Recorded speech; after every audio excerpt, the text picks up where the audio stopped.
என்ன என்கிட்ட மாட்டி விட்டீங்க? சொல்லு. எனக்கு ஒண்ணு தெரியாது. டிபார்ட்மெண்ட்ல எனக்கு கொடுத்த வேலையை தான் நான் செஞ்சேன். டிபார்ட்மெண்ட்ல எந்த வேலை கொடுத்தாலும் ஏன் எதுக்குன்னு கேள்வி கேட்காம செய்யணும். சில அக்யூஸ்ட பிடிக்கணும்னா எங்கள்கிட்ட எவிடன்ஸ் எதுவுமே இருக்காது. நாங்களே எவிடன்ஸ் கிரியேட் பண்ணி அக்யூஸ்ட பிடிப்போம். இதுவும் அதே மாதிரி அசைன்மெண்ட் நினைச்சுதான் செஞ்சேன். எங்க இருந்து பணம் வாங்கின? ஒவ்வொரு வாட்டியும் ஒவ்வொரு இடத்துல இருந்து.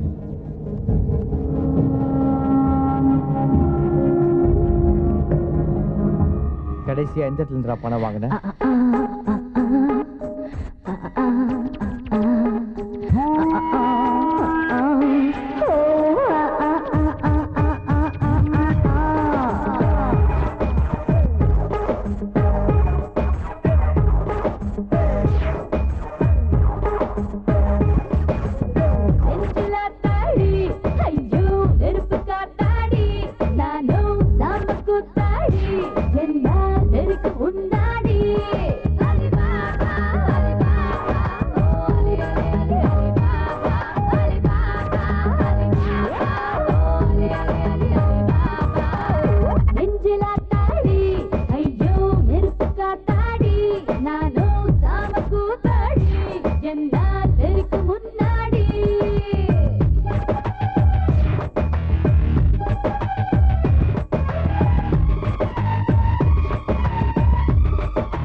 கூட்டம் சேவல் ஒன்று கூவும்போது முடி